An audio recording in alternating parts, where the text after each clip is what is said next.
करूँ, रात रात भर कोने में जाके रोई मैं। हम एक एक रुपयों के लिए तरसते थे, एक शैम्पू लाने के लिए हम तरसते थे। परिवार वालों ने किसी ने मेरा साथ नहीं दिया। मैंने 1 मिनट के लिए सोच भी लिया मैं आत्महत्या कर लूँ।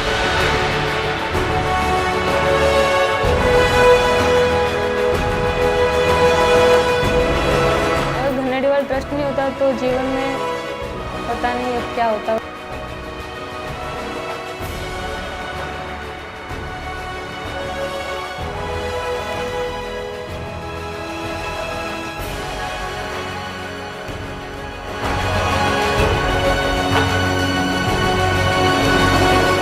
मंदसौर की इन लड़कियों के अब दिन बदलने लगे हैं। कभी 2 वक्त का खाना मिलना भी इनके लिए किसी त्योहार से कम नहीं था। दरअसल इन लाडलियों के सिर से पिता का साया क्या उठा। परिवार वालों ने इन लाडली और राजू से किनारा ही कर लिया। बेहतर जिंदगी के सपने संजोने के लिए राजू आई तो थी राजस्थान से चलकर मंदसौर, लेकिन असमय पति के जाते ही जीवन में अंधकार छा गया। ऐसे में 3 बेटियों के साथ एक कमरे के घर में रहने को मजबूर हुई राजू के लिए 2 वक्त का खाना जुटाना भी मुश्किल हो गया था। कभी झाड़ू पोंछा का काम मिलता तो कभी ये भी नहीं, और काम मिल जाता तो सुबह से लेकर रात तक कड़ी मेहनत के बदले इतने रुपए ही मिल पाते कि एक वक्त का ही खाना हो पाता। ऐसे में राजू एक रुपए के लिए मोहताज हो गई थी। महज 16 साल में शादी हो गई। इस बीच ससुराल वालों ने राजू और उसके पति को घर से निकाल दिया। रोजगार की तलाश में अपने पति के साथ मंदसौर आ गई थी। घर में बेटियों की किलकारियां गूंजती रही, लेकिन तीसरी बेटी जब छोटी थी तो होली के दिन पति के दोस्तों ने बेटियों के सिर से पिता का साया छीन लिया। पति की मौत के बाद परिवार वालों ने भी दूरी बना ली। अकेली थकेली मजबूर राजू कमरे के एक कोने में रात रात भर रोती रहती थी और ख्याल ऐसे आने लगे कि एक दफा लगा जीवन लीला ही समाप्त कर ली जाए। 3 बेटियां है, मैं क्या करूँ, रात रात भर कोने में जाके रोई मैं। बच्चों के सामने रो नहीं सकते, अगर बच्चों के सामने रोती तो बच्चे भी मेरे साथ रोते, मम्मा क्यों रो रही है, क्या है। मैंने 1 मिनट के लिए सोच भी लिया मैं आत्महत्या कर लूँ, लेकिन फिर मैंने सोचा मेरे बच्चों का क्या होगा अगर मैं आत्महत्या कर लूँगी तो। इस बेहद निराशा के बीच राजू के जीवन में रोशनी की किरण लेकर आया मंदसौर का गनेडीवाल चैरिटेबल ट्रस्ट। आज राजू को ये कहने में किसी तरह का संकोच नहीं है कि यदि गनेडीवाल ट्रस्ट नहीं होता तो पता नहीं जीवन में क्या होता, क्योंकि राजू बताती हैं गनेडीवाल ट्रस्ट ने सिर्फ साथ ही नहीं दिया है बल्कि परिवार से बढ़कर साथ दिया है।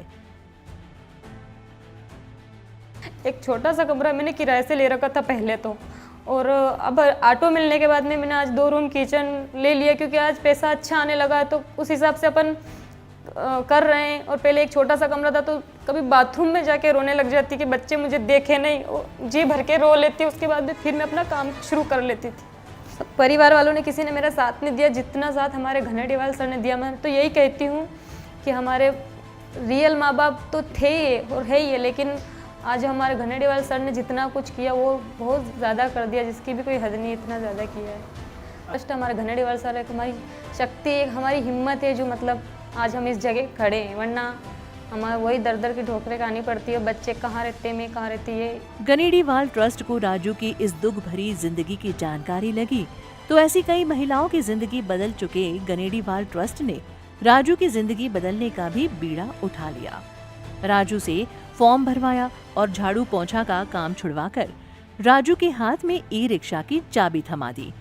ट्रस्ट ने राजू को ई-रिक्शा की सीट पर बैठने का हौसला दिया और ट्रस्ट ने ही ई-रिक्शा चलाने की ट्रेनिंग भी दिलाई। इतना ही नहीं, ट्रस्ट के महिला सदस्य राजू के घर जाते उसका सुख दुख बांटते और उसे समझाते कि उसकी लाडलियों के लिए ये निशुल्क ई-रिक्शा क्यों जरूरी है। एक बहन मुझे मिली, उसके 3 बच्चियां हैं और पति की मृत्यु हो गई। वो बहुत परेशान रहती थी कि अब मैं क्या करूँगी, इन बच्चियों का क्या होगा। उससे कहा कि मैं रात रात भर सो नहीं पाती थी कि मेरी बच्चियों का क्या होगा, मेरा पति नहीं रहा, पति चला गया तो कमाने वाला भी चला गया, कैसे पेट पालूंगी। डरी सहमी रहती थी कि मेरा फ्यूचर क्या होगा, मेरी बच्चियों का फ्यूचर क्या होगा। उससे कहा कि जब से मुझे ई रिक्शा मिला है, मैं 20-25 हज़ार रुपया 30 हज़ार रुपया महीना कमा लेती, और अब मैं अपने बच्चों के प्रति बहुत आश्वस्त हो गई हूँ कि अब मैं अपने बच्चों को स्वयं पाल सकती हूँ। और जो वो रात रात भर में सो नहीं पाती थी, अब मैं आराम से न सिर्फ सो पाती हूँ बल्कि अपने बच्चों को एक अच्छी पढ़ाई भी दे पा रही हूँ। कई महिलाओं के जीवन में इस तरीके से बहुत बदलाव आए हैं। राजू को ई रिक्शा की चाबी क्या मिली, मानो उसकी किस्मत के बंद दरवाजे खुल गए। एक कमरे का मकान छोड़कर राजू आज इतने बड़े मकान में अपनी लाडलियों के साथ रहती है, जिसके दरवाजे ही 10 फीट ऊंचाई के साथ खुलते हैं। आज मकान की ऊंचाई जितना ही उसकी लाडलियों का हौसला है। और ये हौसला हो भी क्यों ना, क्योंकि आज घर में LED टीवी, फ्रिज, बच्चियों की साइकिलें, महंगे खिलौनों से लेकर जरूरत का वो तमाम सामान मौजूद है। इतना ही नहीं, निश्चित काम नहीं मिलने की झंझट खत्म होने से अब राजू को बेटियों के साथ वक्त बिताने का समय मिलता है। राजू अपनी लाडलियों के साथ घर में खेलती है तो पढ़ाई के लिए भी समय दे पाती है। कहानी यहीं खत्म नहीं होती। कभी 1 रुपए का शैम्पू न खरीद पाने वाली राजू अब हर ई रिक्शा निकालने से पहले बेटियों को दुकान से चॉकलेट और टॉफी भी दिला पाती है। जहां जहां इन ई रिक्शा के पहिए पहुंच रहे हैं, वहां वहां अब मंदसौर के गनेड़ीवाल चैरिटेबल ट्रस्ट के चर्चे भी हो रहे हैं। मंदसौर में इन ई रिक्शा की पहचान ही गनेड़ीवाल चैरिटेबल ट्रस्ट है। ई रिक्शा देखते ही लोग कह बैठते हैं कि गनेड़ीवाल चैरिटेबल ट्रस्ट अगर पूरे देश में हो जाए तो ऐसी महिलाओं के दुख दूर हो जाएं। रिक्शा दिया इनको ट्रस्ट की तरफ से, है ना, कितने 100-200 रिक्शे बांटे इन गनेड़ीवाल ने, बस सभी महिलाओं को, विधवा महिलाओं को। तो फिर इनका भी नाम आया तो इनने भी लिया। फिर आराम से ये रिक्शा सीखा इनने और फिर रिक्शा चलाने लगे। और फिर बच्चों को छोड़ना, उसमें इनका यापन होने लगा, सवारी छोड़ना और स्कूल के बच्चों को, मैडमों को लाना ले जाना, तो और फिर बच्चों को भी पालने पोसना, अच्छा यानी इनका जीवन अच्छा चलने लगा इससे, रिक्शे चलाने से। महिलाओं को बहुत सुविधा हो गई है इससे। क्योंकि महिला बैठी हुई हैं, वो चला रही हैं। बाकी लोग ऐसे रहते हैं कि कोई पीने वाले आ जाते हैं तो उससे थोड़ा हमको वो रिलैक्स मिला, मतलब इनसे। और मतलब अच्छे से चलाती हैं। ऑटो में तो बहुत दचके बचके लगते हैं, इसमें इतना नहीं लगते।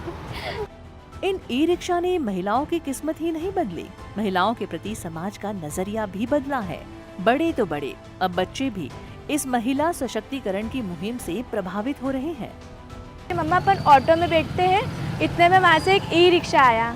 मैंने सोचा कि मम्मा वाह, आंटियाँ भी चलाती है ई रिक्शा। मम्मा ने बोला कि हाँ आंटियाँ भी चलाती है। मैं बोला कि मम्मा आप उसमें बैठो, तो मम्मा बैठे। मेरे को बहुत अच्छा लगा और बहुत मज़ा आया कि आंटियाँ भी चलाती है। गनेड़ीवाल चैरिटेबल ट्रस्ट के चेयरमैन प्रदीप गनेड़ीवाल बताते हैं, जरूरतमंद महिलाओं की जिंदगी बदलने के लिए उनकी ट्रस्ट की बहुत बड़ी योजना है। मंदसौर के बाद ये मुहिम आगे के शहरों में भी पहुंचे। उनका उद्देश्य है कि अन्य लोगों को भी छोटी छोटी सहायता के साथ लोगों के स्थायी इनकम की दिशा में आगे आना चाहिए। हमें भी एक सोशल काम हमारी जवाबदारी के रूप में करना चाहिए।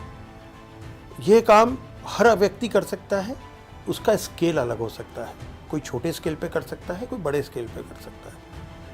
हर गांव में, हर शहर में, हर महानगर में ऐसे सैकड़ों, हजारों, सैकड़ों लोग हैं जो कि एक अच्छे कामों को कर सकते हैं।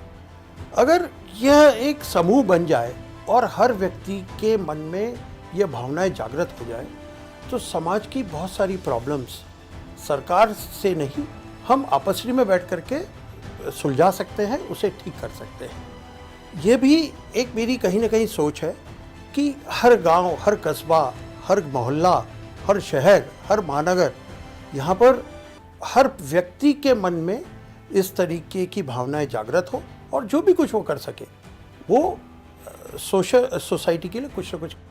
ई रिक्शा की रफ्तार से अब तो राजू और उसकी लाडलियों की रुकी गाड़ी चल पड़ी है।